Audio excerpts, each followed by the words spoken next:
So Professor Chen is no stranger to Hong Kong. You know Hong Kong better than me. Oh, really? So he's a local here. He got his bachelor degree in University of Hong Kong, and then PhD degree in University of Pittsburgh. And then after a very short sort of a postdoc in France, he moved to Taiwan. Probably very unusual. I still remember all the fascinating story that you told me, like, when you went to Taiwan, from France, right? This passport and then like a flight, business class flight, something, right? So it's a fascinating story, in that period of time. And then after moving to Taiwan, Professor Chen had been a research fellow in the Academia Sinica at Taipei from 1988 till the time that he retired early this year. So I was told Academia Sinica is really the think tank for the president of Taiwan, right? Yes. So it's very interesting place. So of course, Professor Chen's interests sort of through the years changed a little bit from hydrodynamics in soft matters to nonlinear phenomena. And today is very relevant to our neuroscience student, talking about detecting anticipatory dynamics in zebrafish. Right, Professor Chen? Okay. Did I turn this on? Yes. Thanks for the very interesting introduction. And as she just mentioned about academic sinica, maybe I can say a few words to young people here. As you might know, there is a Chinese Academy of Science in Beijing. And it's originally, we have the same name. This is Latin, right?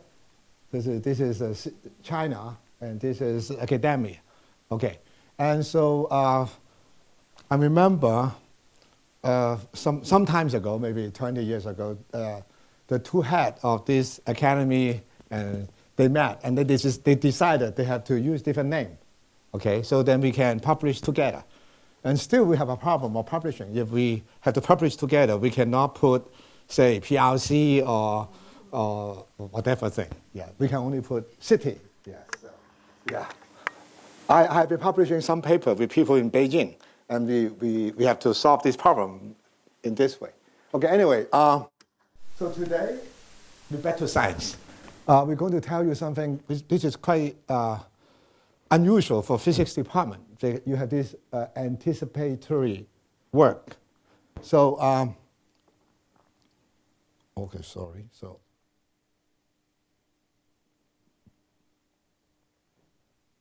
So today, I'm going to tell you what is anticipation and why it is interesting for physicists and why I will be interested in it. And then I will tell you something about, this is the tools. I don't know whether your department is teaching it. So now I think in the last few days, people have been talking about using information theory to extract some data from the system. And then I will tell you why we are doing some experiment with fish to understand this. Okay?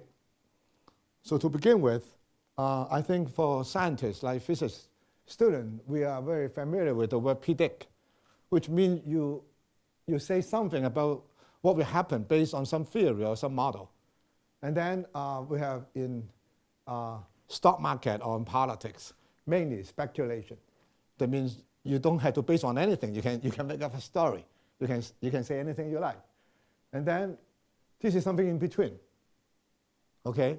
And then anticipation, that means you expect something to happen based on what had happened before.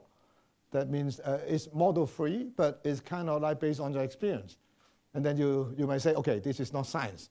In fact, anticipation is classified as psychophysics. It's not as hard science. But I'm trying to convince you today that maybe we can also do some hard science with anticipation. And today we will start with illusion. Illusion is something that means is different from reality. What you perceive is not what is going on in the real world. Okay. So I hope everyone see a triangle here, right? You do not. You have to go to the doctor to see what's wrong with your retina. So we know this is not there, right? This triangle is not there, but you see it. And this is what we call kind of like static illusion. But there's another type, which is dynamic, and which we are interested. It's called flash lag effect. I'll show you the video first. So you can see these two guys, one is moving up and down, and the other appear only once every half cycle. And then when you have to pay attention where these appear, okay? Whether they align or is ahead or behind. Okay, I will let you see a few minutes more. Okay, we stop already. Maybe I'll play it once more. Yeah.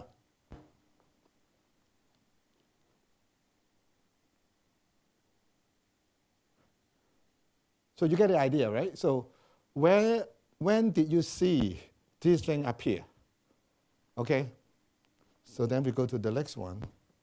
Then I'll tell you the answer. So this is very similar to this one, okay? So a ring, a black ring, is moving from left to right.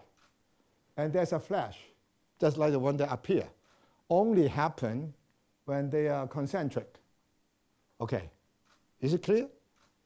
And so when it appears, they should be concentric. But if this thing moves very fast, things change. Then you will see this flash only after this guy passed. Okay, that's the idea. That's what we call flash lag. So that means our retina is seeing things in the future. Okay?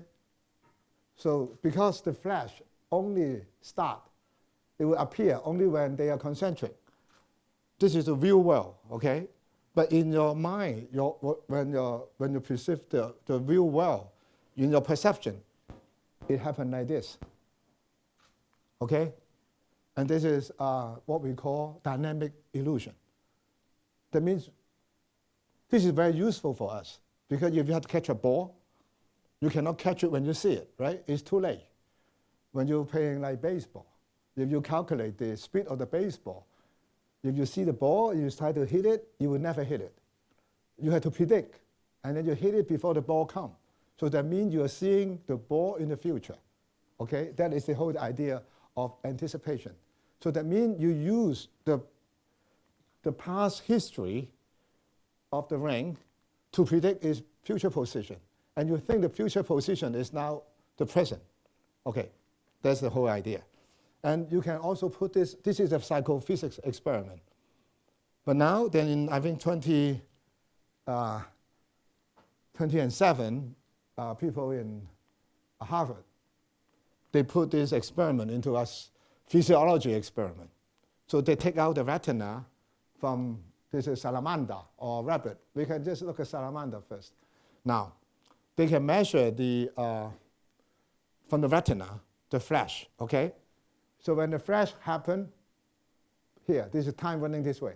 When the flash happens, you have to wait. You have to wait for how long? For about like 0.1 second, 100 milliseconds, before you can record any spike. Okay, so that's normal, right? Because our neurons are slow. So you flash, and the thing just have to wait for maybe 100 milliseconds to respond. But now, if this thing is moving, okay, this is static. This guy is not moving. If this thing is moving, then the thing change. Okay, now, this guy passed this point here, okay? Same as this guy's flash here. This guy passed this point here. But then you can see, well before this guy passed through this point, already there's a signal. Okay? So there's a signal before this guy comes in. If you move the other way, same thing happen. It will not happen only to salamander. It can also happen to rabbit. In fact, it also happen to human. Okay? So that means we can see the future. We can predict the future. And of course, all this is due to the lateral connection of the retina, okay, to do prediction. So another experiment, very interestingly, these two experiments published in around the same period of time, 2008. The other is 2007. And this is by Ming. Maybe some of you know this guy. He has an institute in Shanghai, and I visited him often. And he's a physicist. By training, he's a physicist in Tsinghua, Taiwan Tsinghua. Okay, so what happened is you put a larva of zebrafish into some gel so that they cannot move. Then you start shining light to them. Okay, so this is the pulse. Okay, different pulse. And so the larva can flip the tail whenever it sees some pulse. So this is not so interesting, right? So sometimes you miss the pulse, sometimes you catch the pulse, and that's okay. Now what interesting is, now you stop the pulse. There's no pulse, okay. No pulse here. So the bright area has no pulse. Then the larva, he learned from his experience that he should flip his tail at the right time. Okay, so this is anticipation. That means like you are singing in a karaoke, right? And then the music stops, but you can still sing with the correct beat for maybe a few seconds. Okay, so that's what happened. And now you can do it with different time. Okay, so this is what I mean by anticipation. That means you have an incoming signal which is predictable. Of course, this is very important. The incoming signal is predictable. Then you use the information of this predictable signal to predict what happened to the signal afterward. Okay, that is what I mean by. Now, the physicists having a better theory, like a few years back, that's what we call weak anticipation. Okay, so what happened is, now you have two systems, okay, but they have the same dynamics, okay, same dynamic. You can see here, same dynamic, but one has a delayed feedback, okay, and then what happened? Now, so this is neural system, but there's no frequency adaptation. So we have a master neuron, we have a slave neuron. Unfortunately, they have the same dynamics, okay? This is the very important constraint. That's why we call this weak, because they have to have the same dynamics. Then you feed, then this neuron can be spiking like this, okay, randomly. There's no rules, kind of. But now if you take this signal and feed it back, and then drive this guy to here, then you will see this guy, this slave neuron, is now mimicking the master neuron, but at once in time. It moves forward in time. That is easy to understand if you believe what I said. Because if it's, for example, here, this is like a control system, right? This is noise, I is noise, and this F is the dynamics. So this is like the control, like this is like the error signal, okay, of the system. Now Y can adjust itself in such a way to notify the error. So if it is successful, then you can see that this term is 0. When this is 0, what happened is y of x is equal to, x of x is equal to y of x minus tau. So that means y is now ahead of x, okay? But the strange thing is information is coming from x to y. So now I show you a physical system where information is coming from A to B, but now B is ahead of A. Okay, so that is not so interesting because A and B have the same dynamics. That means you two guys learn to dance the same dance or sing the same song. Of course, even though you sing first, this guy can predict what you sing. Okay, so that's not so interesting. But it's still quite interesting in the sense for a physical system to have this behavior. So what is more interesting is this here. Strong anticipation. Okay, this is why I call them strong, because this is model free. So what you need is you have to, the equation you just change it to here. So this, you have the same dynamics here, right? Now, sorry. Oh, maybe I keep on doing the wrong thing. Here, X has dynamic, some predictable dynamics. But Y, it has no its own dynamic. It has just a decay dynamic, okay? It's just an exponential decay. But then it keeps the same term. It keeps the same error driving term. And then very interestingly, these guys still predict y is now still ahead of x. Same for the same reason, right? If this work, then y t minus tau is equal to x of t. And that is a deeper than this. Of course, I'm giving you a hand-waving argument. For those of you who know about signal processing, this is what we call the negative group delay. Negative group delay. When you learn in physics 101, there's two velocity, right? Phase velocity and group velocity. And usually group velocity is positive. So that means when the signal passes through the medium, there's a delay. Okay? So the signal would be delayed. But now what happens is you have a negative group delay. That means if you have a signal going through a media, okay? So before the signal finishes traveling through the media, the signal is already out. What is that? This is the metamedia. This is the one with negative refraction coefficients. I think Paul Chu working on that 10 years back. Okay. And people are now doing this for photonics. And you can really create a negative group delay material. Okay, so this is negative group delay. Even the equations are very simple, but you derive it, this is negative group delay. And here, I would not go into detail, but it shows you what happens. See, x is the original signal, and this lambda y is the prediction. So it's always ahead, always ahead. Okay. And here is what I summarize for you, what you have to know. So now I'm talking in a very more abstract level. Okay. So this is the external world, your signal coming in. Okay. And this is your perception. Why is your perception? Your hearing or your retina or how well you feel. Okay. And then it's very simple dynamic. It's just decay. But then this is the error signal. So your system try to compensate for this. But then because of delay, because your system is slow, because we have very slow neuronal response, okay? With this delay, then you will have anticipation. Okay, so anticipation comes very, very naturally because human beings are very slow. That means like if you try to put up a fight with some people, like Bruce Lee, right? You can never as fast as him because your response is very slow.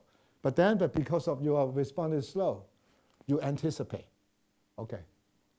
So I have more examples of that, but I will not go through this. And then I want to show you this very interesting waterfall effect. Unfortunately, I have to go out of this first, right? Yeah. Maybe like this? Oh, good. This is a waterfall effect which is known to Egyptians. For many, that means this is like thousands of years old, okay, phenomenon. Now, what you have to do, you have to focus here. Focus your eye here for some minutes, okay? It will start, okay, here. Okay, good. Now, bear with me for 30 seconds. Focus here. Don't move your eye around. Then you will see what happened at the end.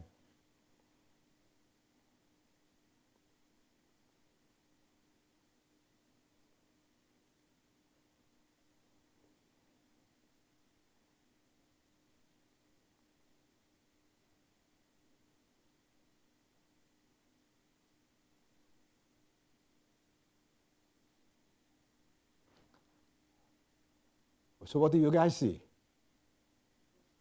This is a static picture. Nothing moves.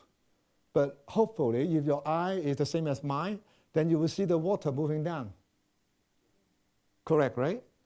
So that explains this, a demonstration, not explain, this term. We have a negative feedback.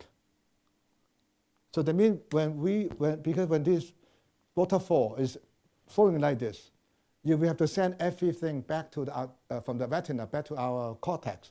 It will be a huge amount of information. So what you do is you send out a feedback signal to suppress that. So that means you're thinking, okay, no, don't keep them static. Then you stop the information flow. But now when this field is going stop, then everything move up or everything move down.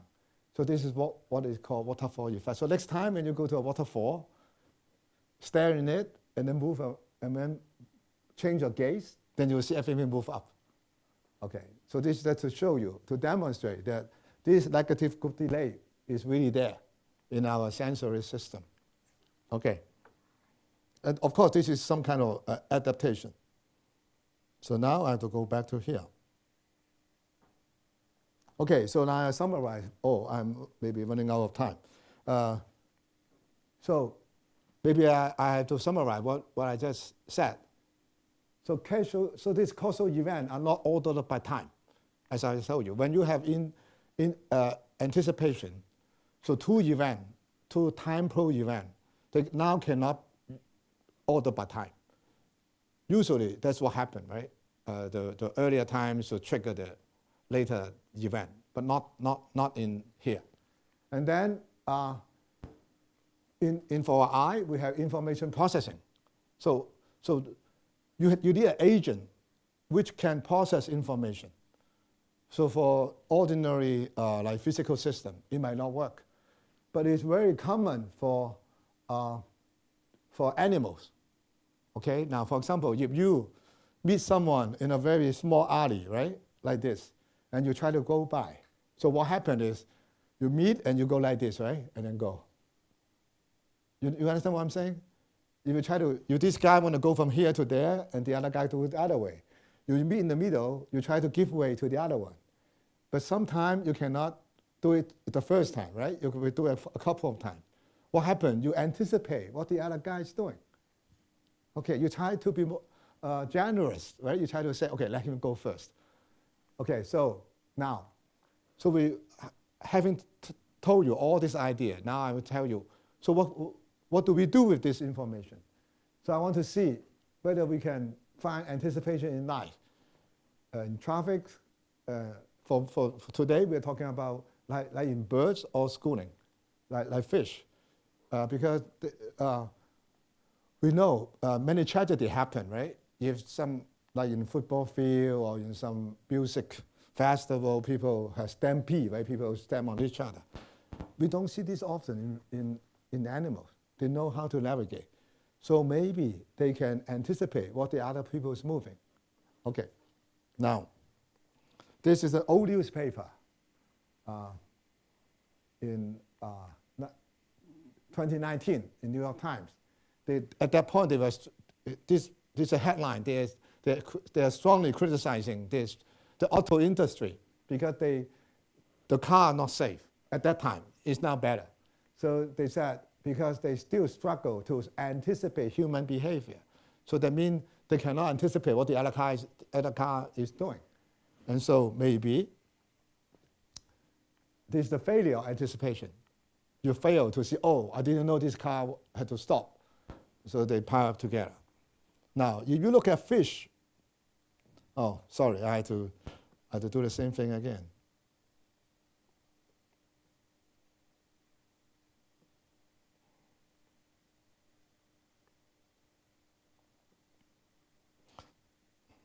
Okay. Okay, you look at fish. They don't do that. They don't pile up together. They swim together. And it's still one of the most difficult things to understand for collective behavior. Okay? And then, now this is the, I went to Finland again, having fun. You can see this is a very interesting thing. We have a drone, we throw it up, and then you can see the pattern just formed by itself.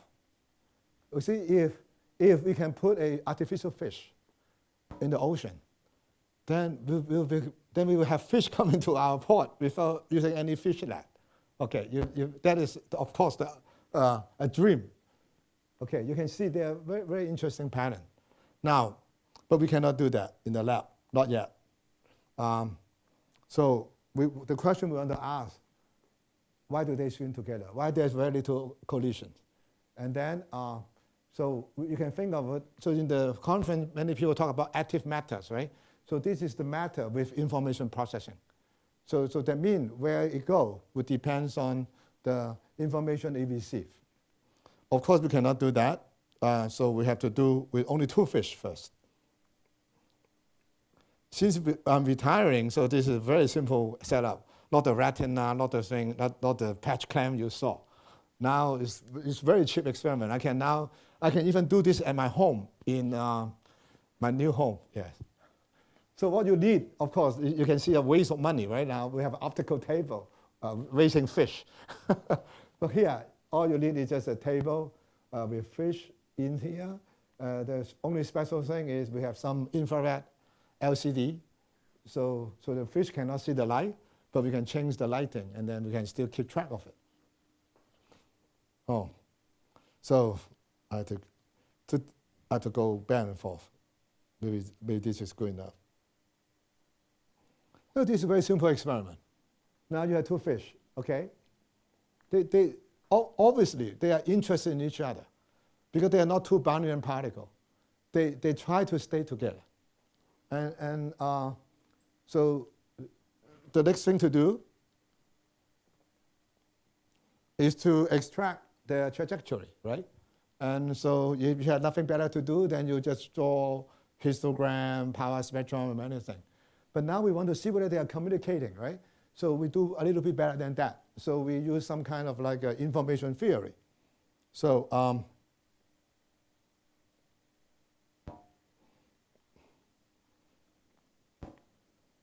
so we divided the trajectory into different states and compute the probability. And then with that, you can compute what we call the Shannon entropy. But then this Shannon entropy is now a joint variable, right? Because it is shared being that you have x and y, you have 2 trajectories. Then what we are interested in is whether these 2 fish, they share some kind of like mutual information. And whether this mutual information they share is the same at different time. Okay. And so we are looking at what we call the time-lag mutual information. I'm sorry, I'm fast here because it will take maybe 1 lecture just to explain everything. Now, if you don't like the idea of mutual information, you can think about this as autocorrelation function, just cause correlation function. A cause correlation function would work for linear system, but this will also work for nonlinear system. Okay, so we have 2 time series. So you look at, you have reference point here. You try to compare with this guy or compare with that guy. That's very simple. When you shift the time series, you compute the information share between them. So then what you got? So usually what you have is this. Okay, this is auto. Auto means you compute the mutual information of itself by shifting its time. So that means they have the highest information here and then the decay. So that means the fish, the trajectory of the fish, they forget about itself after about like 2 seconds. Okay. If you look at the dynamics of the fish, you can see the fish, they don't swim like this continuously. It will go like this. It's they flip the tail and then move, and then because of viscosity of the water, it will dam out. And this time is the damping time. Okay. And then for the 2 fish, they are very similar. Okay.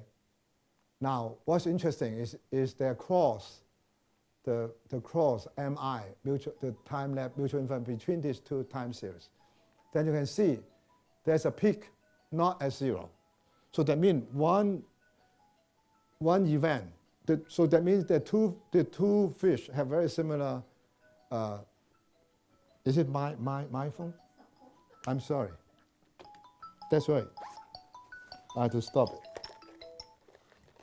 Okay, stop. I'm sorry. Yeah, I forget to turn off my phone.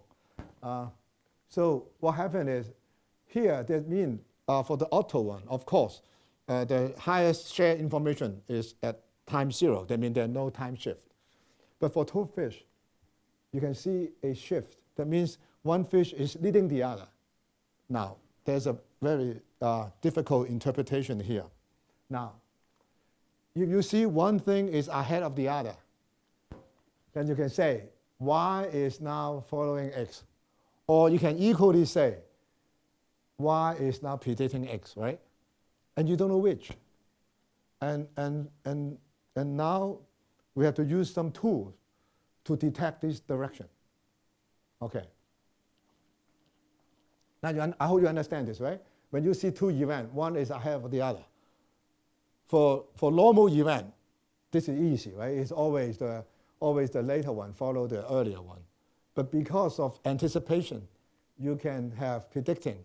A good example is if you have a dog, you come home every day at 5 o'clock, the dog will be waiting there at, say, 4:50. Then if an observer, an UFO, an alien, he observes, okay, wow, this man is now listening to the dog. Because every day when the dog comes to the door, the man comes. But that's not true, right? You know it's not true because you come every day at 5, so the dog comes. Okay, so the temporal order does not tell you causality. Okay. Once you get that, then it's easier. Now there are two traditional tools that people use in finance, in weather. One is Granger causality. The idea is very simple. That means I have two time series, and I want to predict the next one, the element next one. If I only use the element ahead of them, then I get some error. Then if I use the other one, if I use both of them, then I get another error. If the error is smaller, that means information flow from this time series to the other time series. Okay, so this is what's going on. So if I use ui minus j to predict ui, I get some error. Now if I use this is the same term. If I'm also using the value of vi minus j, okay, to predict this guy, I get another error. If this error is smaller than this one, I mean statistically, okay, not term by term, okay. If this one error is smaller than this one, then I'm saying information flow from this guy to this guy, because now I have better prediction by including the other time series, and that I think is the Nobel Prize for finance, for economy, okay. And then in statistical physics, people use this idea all the time. And then I think in 23, okay, there's a PRL, and then they talk about transfer entropy. It's exactly the same idea as the one I showed you, the Granger causality. But they are not using this correlation thing. They're using entropy. So that means if I want to use the information here to compute, to predict this guy, I get certain error. Now if I include all this, then if the error is smaller, then I say information flow from here to here. Okay? So this is two standard tools. If you look at the literature, there's so many tools they're using this. They mainly use this for climate and for finance. Okay. This is clear, or I should explain more? No. Okay, because it's not easy, the concept. Now, okay, I have that. Now this is the data. You've seen this, right? These two fish, they are very interested in each other. So they are very close to the wall. So you can see they try to follow each other. And then the auto one, the two fish have very similar dynamics. But then they also have a peak here. This is beautiful experiment. I don't always get that. Sometimes they don't like each other. Okay, and this is one of the good experiments. That's why I'm showing you. Okay, and so they have some interaction. Now here comes the problem. Now I try to compute the transfer entropy. Just I told you what I did, right? So the transfer entropy is that you use your history to predict your next term. And then you use the other people's history together with your own history to predict the next term. And you see which one is better to determine the direction. Now, this is transfer entropy from fish 1 to fish 2. This is transfer entropy from fish 2 to fish 1. So everything looks fine until here. So that means this guy is giving information to this guy, right? Until it reversed. So that means when you take longer time series, the trend can be reversed. So that means information can flow from one way to the other, and then if you take longer time series, it flows the other way. So what's going on? It took us almost 1 year to understand that. In the beginning, we thought this is real, but then later on, we know this is artifact. Okay, so what happened is, if you know how to, if you do some probability calculation of the time series, then the longer the history length, then that means you have a joint variable with many, many history. So that means there's a huge space there, high dimensional space. And if you calculate the probability, many of the state just doesn't appear. So you overestimate. You always overestimate. Okay. So this is wrong. But if you look at many papers, it's like this. Many papers just doing like this. So then we say, okay, we have to calibrate this. So I'm experimentalist, right? So you have to do a calibration to see whether this method really works. Okay. I think you see all this in this police movie, right? So you have a suspect here, okay? Suspect here in a bright room, and the victim comes and try to see whether he is the one who committed the crime in a semi-mirror here. You understand, right? So this is a very bright room, and you have a mirror here. But this mirror is not 100% reflective. It's like a 50%. So this guy sees the reflection of himself, but this guy sees him very well. Okay? This is what we call a one-way mirror. I guess all of you should have seen this in movies, right? Yeah, I think this is no problem with that. Now, so this is the experiment with this one-way mirror.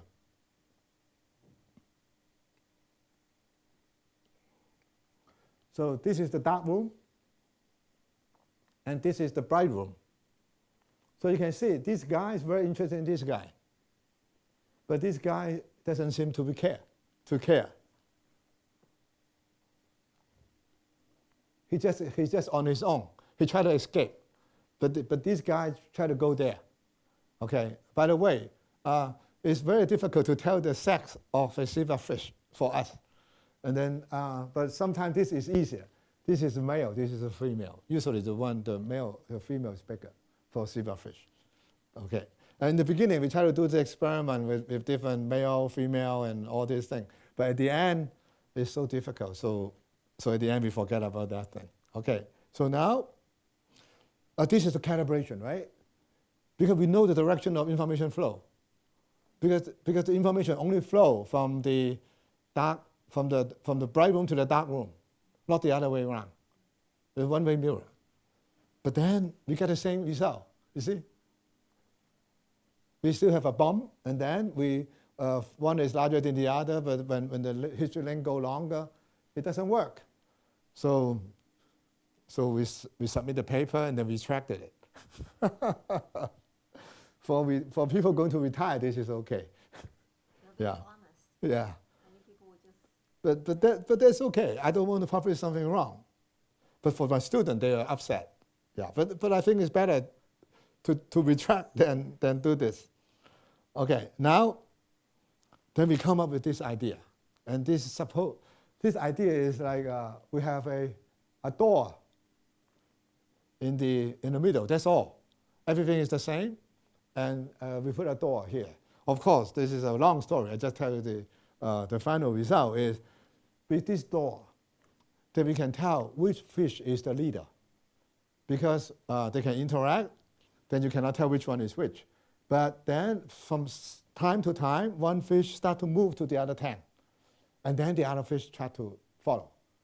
Then we say, okay, now we can decouple the system into the X direction and the Y direction. And then one direction will tell me who is the leader. Okay. Do I have movie here? Oh, yeah. Now,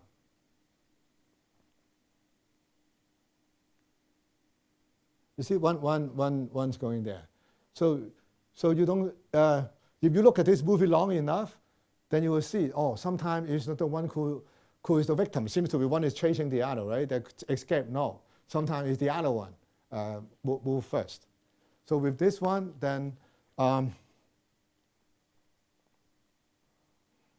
we have X and Y component to give different information. A fish can decide which tend to go. The right direction is the information source. This is our, of course, this is still an assumption. And then we check if we experiment, okay?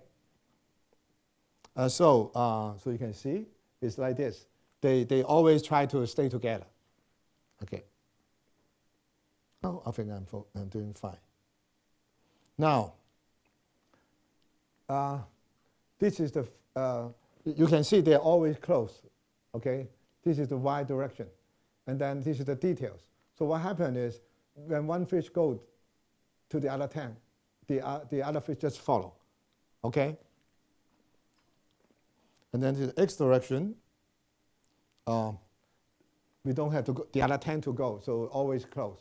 But sometimes you can see they can be quite far apart, but when that happens, very quickly, the other fish go to meet the other guy.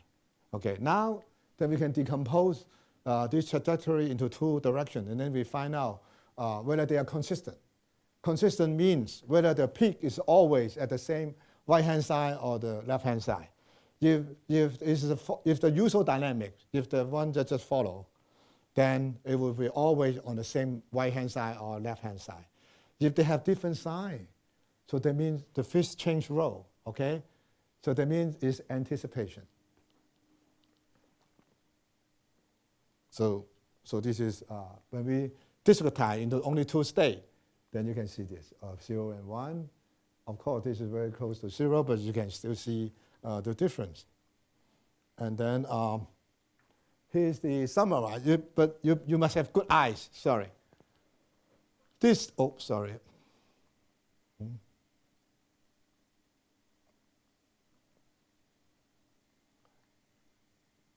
This is the pit position, okay?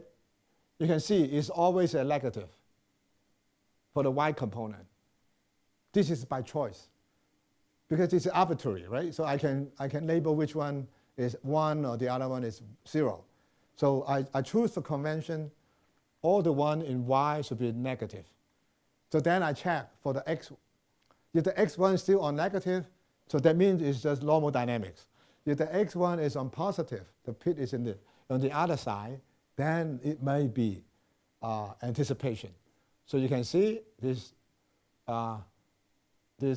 2, 5, 8, and 14. They change sign, okay? The other are negative. So that means these two fish, even though in the tank, within one tank, they are chasing each other, or one is following the other. But then when they switch tank, the other one is leading, okay? They switch role, okay? So from if our assumption is correct, then that means you can see this is still base P, we have different pair, and they are labeled by alphabet. So this is pair B, they can both be normal or anticipative. So that means whether a fish is their interaction is anticipative depends on the time and also on some other conditions. It can be both normal or can be not normal, just anticipative. Okay, and then you can see the number here. Most of them are not anticipatory. Okay, so so this is our experimental result. Now we're going to show you what happened if we use this time series and went through the Ganga causality and transfer entropy. And both of them fail.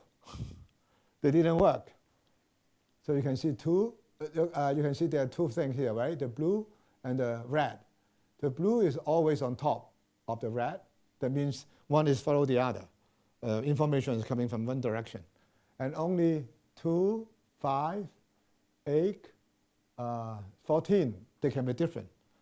But even with that, the Ganga causality, they just detect the time order of them. They didn't tell you the direction. Okay, so so then we say, okay, what happened? You put in some fake data. We put some surrogate data, okay? Now, I told you before, right? This is our negative group delay model, which can generate anticipatory dynamics. Now, we use this equation and then generate things like this to look very nice. And then we went through this transfer entropy, and it gives the wrong direction. Okay? So that means this granular causality failed, not because experimental data has problem. Even with surrogate data, it's also wrong. So now we are making a very strong statement that maybe these kind of tools, when we use them, we have to be very careful. Okay. So I think, yes, good. And to summarize, and then tell you some of other things. So we have done an experiment with social interaction between the zebrafish, and then we see most of the interaction follow. That means one goes, the other goes. Okay, not the anticipatory dynamics I told you, and only some of them are. Okay, and also the source and the receiver can change the role. Okay, so sometimes this guy is leading and the other guy is leading. Okay, and this is like people dancing, right? So the two people, they learn how to dance, and sometimes the woman or sometimes the man can lead, and the other, they don't have to practice. They can anticipate. Okay, just like this. Now, this is a very strong statement that both these granular causality, this should be a G, I'm sorry. This is granular causality and transfer entropy. Just they detect causality as temporal order. Okay, if you have this statement in other dynamic, everyone thinks this is correct, but for us, this is not good enough. You cannot detect causality as temporal order. You have to detect causality as information flow, which is very for us is very difficult now. So we think we need new tools. Okay, maybe for young people you think about new tools, or how to do it. One thing, I have a collaborator in Hungary, but unfortunately because of the pandemic we never met for 3 years, and now I retire. So what they try to do is, I think they have a very smart way of doing it. They try to embed this data in a higher dimension. And then they try to compare these two dimensions and see that one of them can contain the other. Okay, but it's not easy. Okay, I'm not the one who know how to do it. And also now this is another one. So for a very long time, I believe this schooling of fish and all this, I always think you don't need leader.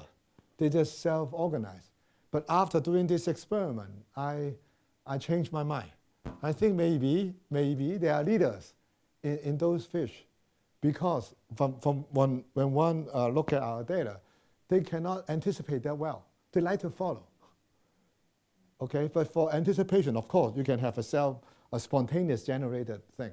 But for like I showed you about in this in the tank in the Huanan, that is 1,000 fish.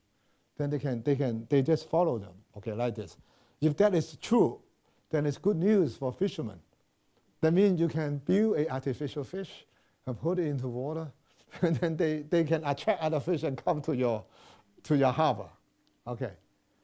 Okay, now I think I finished here, and then at the end I'll tell you something. I think, as I told you, I'm moving to be something pseudoscience. Yes, pseudoscience. Now, we work on many of this, right? So for temperature, we have sensor, like different channel in our skin, membrane potential, chemical release, we can measure it. But for chemical, we have different channel. For mechanical stress, we have potassium channel, we have mechanical gator channel. For light, we have rhodopsin, many things. You see, you are studying Buddhism, right? For you guys, this is Buddhism. 这是生思味香法这种东西。Okay, now but we don't have a sensor for time. We don't, right? So whenever you measure time, you have to use a stopwatch, you have to use some counter. But you measure temperature, you measure chemical light, you have a detector. So what happened, right? So what happened? I think, it might be totally wrong, that time is adaptation, it's an anticipation. Okay, so that means when you are small, when you are young, small, right? The new year is so far away because you anticipate so much. You have to wait and wait and wait. Even weekend come very, very far away, right? But now, if you don't anticipate, things come very fast.